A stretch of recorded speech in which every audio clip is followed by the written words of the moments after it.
नगर निगम चुनाव संपन्न हुए करीब 2.5 महीने बीत चुके हैं। इस बीच नगर निगम की बोर्ड की 3 बैठकें हो चुकी है। कई प्रस्ताव पारित हुए हैं और कई प्रस्तावों पे चर्चा हुए हैं। धनबाद के मेयर संजीव सिंह, जिनसे काफी ज्यादा उम्मीदें हैं धनबाद के लोगों को, जो ताजा बोर्ड की बैठक हुई है उसमें सबसे बड़ा प्रस्ताव था होल्डिंग टैक्स में कटौती किए जाने की, जिसको सरकार ने करीब 10% बढ़ाया था। अब मेयर साहब से लोग पूछ रहे हैं कि आपने जो घोषणाएं की थी उसमें से कितने वादे पूरे किए हैं और बाकी घोषणाओं पर आगे क्या होने वाला है। सीधे उनसे ही पूछते हैं। संजीव जी, 3 बोर्ड की बैठक हुई है, लेकिन पिछला जो बोर्ड की बैठक हुई है वो कल ही हुई है। उसमें 30 प्रस्ताव आप लाए थे। सबसे बड़ा प्रस्ताव 10% विधि को कम करने का था। राज्य सरकार ने ही वो 10% बढ़ा दिया। तो आप लोग के लिए तो परेशानी है कि जनता का जवाब तो आपको देना होगा। नहीं, जनता की भावना को समझते हुए कि जिस विश्वास के साथ में लोगों ने ये कहा कि मतदान किया और मुझे चुना, और चुनते के साथ में राज्य सरकार के द्वारा एक उधर से एक आदेश आता है कि हम होल्डिंग टैक्स में 10% वृद्धि करेंगे। धनबाद के नगर निगम क्षेत्र के लोगों को अभी तुरंत महंगाई से दूर रखने के लिए ये तत्काल ये व्यवस्था की गई कि ये जब स्टैंडिंग कमेटी की बैठक हुई थी उसमें हम लोगों ने निर्णय लिया था, और निर्णय लेकर कल इसको सर्वसम्मति से पास करके और राज्य सरकार को एक पत्र जाएगा कि ये बोर्ड से पारित हुआ है कि पुराना जो रेट चला आ रहा था, जो हमारा जो होल्डिंग टैक्स का था, उसमें अभी वृद्धि ना करके उसी स्तर पर अभी उसको कर लिया जाए। तो इस पर कल हम लोग राज्य सरकार को, और हमको लगता है कि 1-2 दिन के अंदर में सरकार के पास प्रस्ताव चला भी जाएगा। तो अभी भी लेकिन निगम में जो राजस्व घाटा है वो उसकी पूर्ति नहीं हो पा रही है। आमदनी 18 है और खर्चा रुपया है। देखिए, हम लोगों ने अभी आपको एक बात बता देते हैं कि निगम के लिए हम लोगों ने बहुत सारी ऐसी चीज़ें सोच के रखी है, और आपको ये बता देते हैं कि नगर निगम क्षेत्र के अंदर में जितने भी कोइलवरी के क्षेत्र से जो गाड़ियां हमारे सड़कों पर या हमारे निगम के क्षेत्र में आती है, उसके लिए भी हम लोगों ने प्रस्ताव लाया है। ये आज मैं आपको बता देता हूं, कल शायद इसकी जानकारी किसी को नहीं थी। हम लोग भी ये प्रस्ताव लिए हैं कि आप अगर हमारे शहर के अंदर पर अगर आ रहे हैं, हमारे रोड को यूज़ कर रहे हैं, इस्तेमाल कर रहे हैं, तो उसके लिए आपको टैक्स देना होगा। कितना होगा प्रति गाड़ी? वो अभी इस पर मंथन चल रहा है, इसको हम लोगों ने पास कर लिया है। और जिस भी गाड़ी जो एंट्री करेगी, जो हमारे निगम क्षेत्र में आएगी, उस पर हम लोग टैक्स लेंगे। खास करके उन गाड़ियों पर जो गाड़ी जिसमें कोयला और बालू और इस टाइप का चीज़ जो है आप हमारे क्षेत्र में एंट्री टैक्स है आपको, अगर हमारे बैरियर के क्षेत्र में आ रहे हैं तो आपको देना होगा। तो सबसे बड़ा अभी तक जो होल्डिंग टैक्स नहीं दे रहा है वो तो आपकी बीसीसीएल है, जिसकी प्रीमिसेस सबसे आपके क्षेत्र में स्टेक होल्डर्स में है। देखिए, ये मामला चूँकि बहुत पहले से इस मामले की जानकारी हम लोग लेते हैं कि यह मामला उच्च न्यायालय में है और संबंधित मामला जा रहा है, और भी इस पर जो विधि विभाग है उससे भी इसमें राय मशवरा लिया जा रहा है। और चूँकि हमारे क्षेत्र में बीसीसीएल निगम के क्षेत्र में बीसीसीएल है, तो जो होल्डिंग है उनका सबसे बड़ा अधिकार है, उनको देना चाहिए, और इस पर चल रहा है कानूनी लड़ाई है। और कितना करोड़ का आप लोग होल्डिंग उस पर मांग रहे हैं? हमको लगता है कि एक अच्छी खासी अमाउंट है जो बीसीसीएल का एक बड़ा ये मामला है। ये 2015 से ही लगातार चला आ रहा है। तो आईएसएम देगा, हर कंपनी देगी, बाकी जो भी कंपनियां देगी, तो बीसीसीएल क्यों नहीं? ये देना होगा, ये मामला किसी भी हाल में ये देना होगा, क्योंकि आप हमारे क्षेत्र में हैं, निगम के क्षेत्र में है, तो आपको देना होगा। तो पिछली बार भी जो शेखर जी जब थे यहाँ के मेयर, उन्होंने भी कोशिश किया। पीयूष गोयल उस वक्त में केंद्रीय मिनिस्टर थे, कोयला मिनिस्ट्री भी उनके हाथ में थी और संयोग से दोनों उनके हाथ में था। उसके बावजूद भी वो मामला सलटा नहीं पाए, कोर्ट में गया और कोर्ट में तारीख नहीं मिल रहा है। नहीं, अब इस पे विधि विभाग से बातचीत हो रही है, क्योंकि ये न्यायालय में मामला है, तो जो न्यायालय के अनुसार होगा उसी पर कार्य। तो बीसीसीएल अगर टैक्स दे दी तो जनता पर टैक्स कम पड़ेगा, आप लोग को थोड़ा राहत मिल जाएगी। नहीं, बिल्कुल। हमने क्या कहा कि हम निगम के क्षेत्र में आप अगर काम कर रहे हैं, अपनी गाड़ियाँ ला रहे हैं, आप अगर कुछ कर रहे हैं, तो उस पर तो उनको टैक्स देना होगा, करना पड़ेगा ये।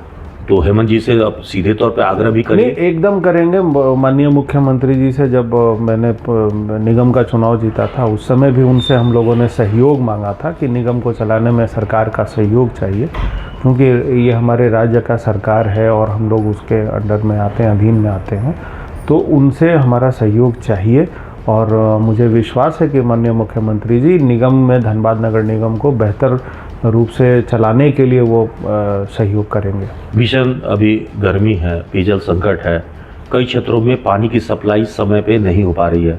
जो पानी की आपूर्ति होनी चाहिए कई बार 2-2, 3-3 हो जा रहा है। शहर में भी वो हाल है, कोयली क्षेत्रों में और ज़्यादा समस्या होगा। जनता से आपने वादा भी किया था पेयजल संकट, क्योंकि ये चुनाव में सबसे बड़ा मुद्दा पेयजल संकट ही था। देखिए, कल जो बोर्ड की बैठक थी, उस बोर्ड की बैठक में हम लोगों ने निर्णय लिया है कि हम लोग जो है किराए पे हम लोग ट्रैक्टर लेंगे। हम लोग को टैंकर नहीं चाहिए, ट्रैक्टर चाहिए। अच्छा। और ट्रैक्टर लेंगे। निगम के पास अपना 30 पानी का टैंक पड़ा हुआ जो मूवेबल है, वो ट्रॉली से वो है उस पर, तो उसको संचालित करने के लिए ट्रैक्टर्स जो है हम लोग भाड़े पर लेंगे। और उन सभी क्षेत्रों में जहाँ कुलवरी के क्षेत्र में पानी नहीं है या शहरी इलाकों में जहाँ पानी नहीं है, वहाँ पर पानी हम लोग भिजवाने का काम करेंगे। दूसरा, पानी के लिए एक हम लोगों ने एक प्लान भी तैयार किया है। वो ये है कि आपने देखा होगा कि पहले ग्रामीण क्षेत्रों में सौर ऊर्जा से वो पानी का टैंक लगता था, पानी चलता था। तो हम लोगों का ये प्लान है कि हमको सौर ऊर्जा का मशीन नहीं चाहिए, हम सिर्फ एक टैंक लेंगे और उसका स्ट्रक्चर लेंगे जिस पर टैंक रखा रहेगा। और उन क्षेत्रों में जहाँ बोरिंग काम नहीं कर रहा है, जहाँ बोरिंग नहीं है, जहाँ पे पानी का कनेक्शन नहीं है, उन क्षेत्रों में उस टैंक को हम लोग इंस्टॉल करेंगे और उसमें हम लोग पानी 2 टाइम देने का काम करेंगे, वो रिफ़िल करेंगे। और वहाँ के लोकल इलाकों में जो है लोगों को पानी की व्यवस्था से निजात मिल जाए कि पानी कम से कम उन लोगों को मिल पाए। अपने यहाँ पेयजल आपूर्ति योजना जो है फेज 1, फेज 2, उसमें कई जल मीनार बनाए गए। धनबाद को मैथन से पानी लाने का वो कार्य चल भी रहे हैं और पहले से भी एक टावर यहाँ पे बनाने की तैयारी चली। वो पिछले 5 साल से टावर भी खड़ा नहीं हो पाया। देखिए, उनको भी वैसे ही हल। हम लोगों ने इस विषय पर चर्चा की है और आपको बता देते हैं कि विगत 1 महीना पहले या 25 दिन पहले हम लोगों ने जल से संबंधित जितने जुटकों से जुड़े हुए जितने लोग थे, हम लोगों ने बात की है कि जितना भी कतरास छाताटाड़ अंचल जो कतरास क्षेत्र में आता है, तो वहाँ से लेके धनबाद और सिंदरी अंचल और जितने भी हमारे 5 अंचल है, उन क्षेत्रों में जो भी पाइपलाइन की काम हो रहा है उसका हम लोगों ने समीक्षा किया है, बात किया है सरकार से, माननीय मुख्यमंत्री जी से, और सचिव रैंक पर इससे हम लोगों को मुलाकात भी करनी है कि इनका जो है प्रोसेस बहुत ढीला है, काम करने में थोड़ी इन लोगों की जो है एक तरह से कहिए तो नेग्लिजेंसी इनके तरफ से किया जा रहा है। हम लोग बराबर नगर आयुक्त के माध्यम से, चूँकि वो MD भी हैं माडा के, और उनके माध्यम से इन विषयों पर लगातार चर्चा हो रही है और बात भी हो रही है कि जल्द से जल्द उनका जो काम, जो उनका टाइम 3 साल 3.5 साल का जो टाइम पीरियड था वो अब आगे बढ़ गया है। तो ये हम लोगों का पूरा दबाव है कि उन क्षेत्रों में जल्द से जल्द जो है पानी का लाइन शुरू कराने के लिए, और जहां उनको कंपनी को भी दिक्कत आ रही है तो हम लोग ये कह रहे हैं कि आप हमसे मदद लीजिए, जहां भी आपको प्रॉब्लम होता है वो हम आपको सहयोग करेंगे। और लगातार मॉनिटरिंग, प्रेशर दोनों तरफ से काम कर रहे हैं हम लोग।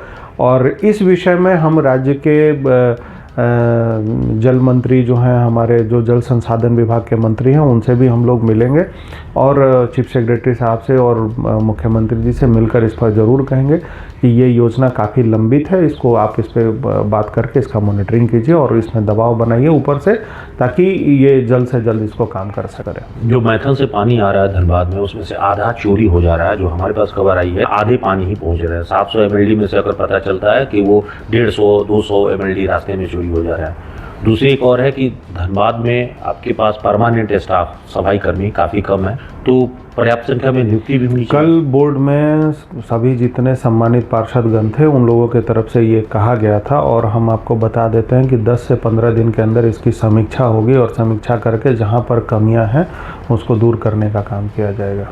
तो 55 वार्ड में सफाई के लिए, और बिल्कुल निगम का काम है सफाई करना है, और जिनको जिम्मेवारी दी गई है उनको काम करना है। अगर वो काम नहीं करेंगे तो इसका मतलब है कि निगम को और जनता को ठगने का काम कर रहे हैं जी, तो इस पर कार्रवाई भी होगी।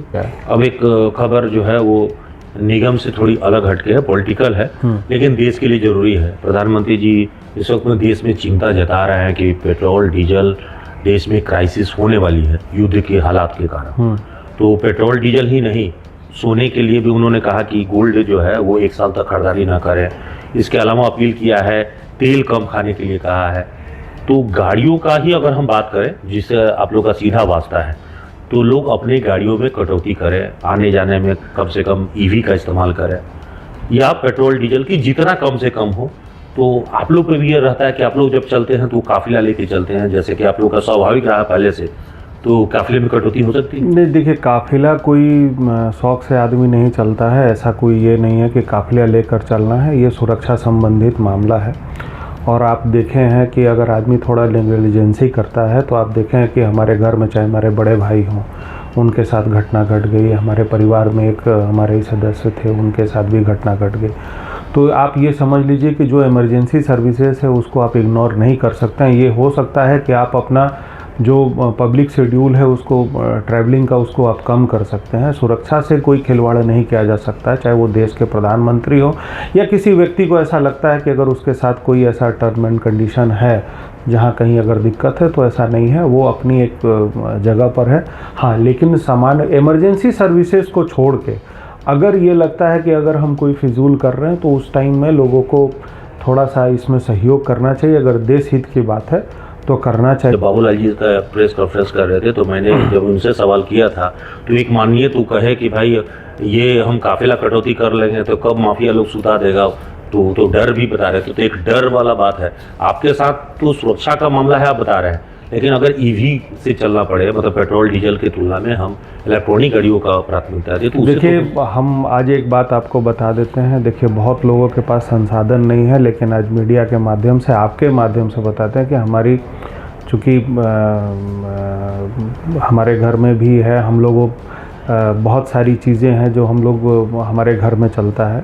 आज भी बताते हैं कि छोटी छोटी चीज़ों के लिए हम लोगों ने मोपेड रखा हुआ है जिसका ईंधन कम खपत हो, सीएनजी गाड़ी रखा है जिसमें पेट्रोल डीजल की खपत नहीं हो, सीएनजी का यूज़ हो। तो ऐसा बहुत सारा चीज़ हम लोग रखे हैं कि जो ईंधन का खपत कम हो।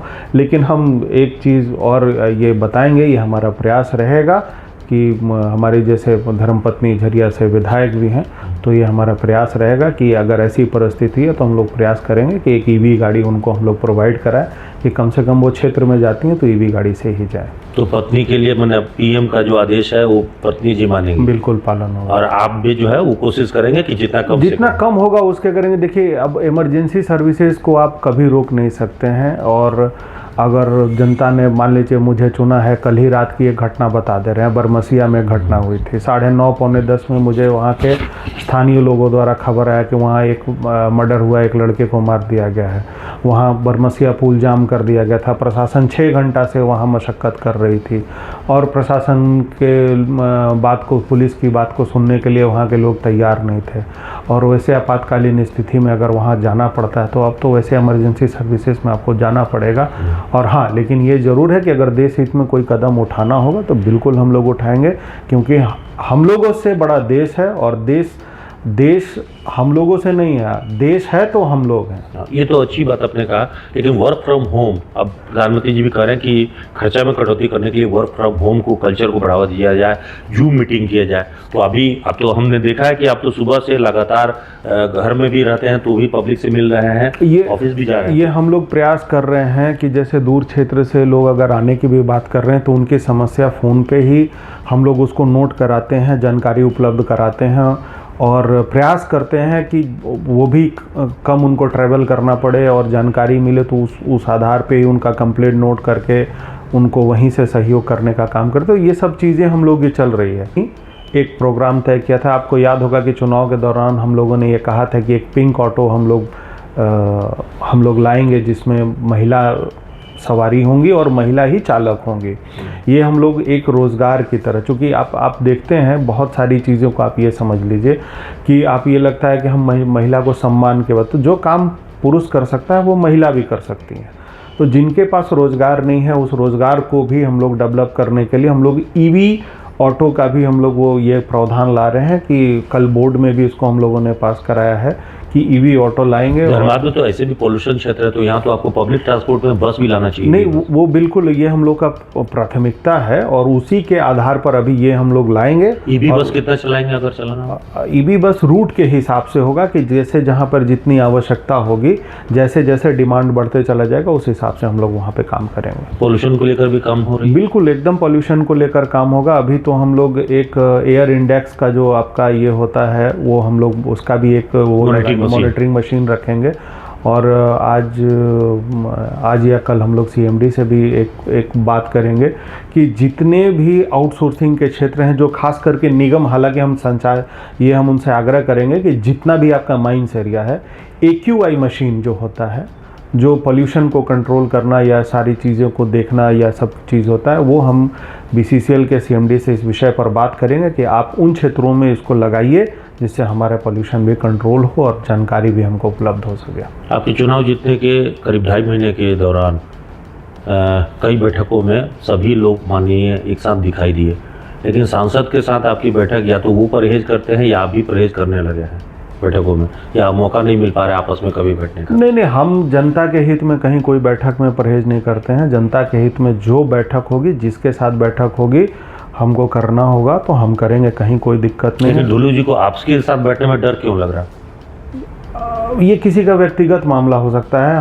हम तो एक सामाजिक आदमी हैं, हजारों लोग से हमको लगता है कि एक दिन में 300-400 लोगों से मेरी मुलाकात होती है। धनबाद की जनता को हमसे डर नहीं लगता है। हम धनबाद की जनता खुलेआम हमारे घर दरवाजे पर भी आती है, कार्यालय पर भी आती है, और जिसको इच्छा करता है हमारी गाड़ी रोक कर भी लोग हमसे बात करते हैं। लेकिन सांसद को तो डर लगता है, वो तो खुल के कह रहे हैं कि भाई हमको बहुत डर है, अगर हम काफिला में कटौती कर लिए तो लोग सुता देगा। देखिए, प्रशासनिक मामला है, पुलिस विभाग को इस मामले में संज्ञान लेना चाहिए और पुलिस विभाग को अगर ऐसा कहीं कोई बात है तो उस पर कानूनी कार्रवाई करनी चाहिए।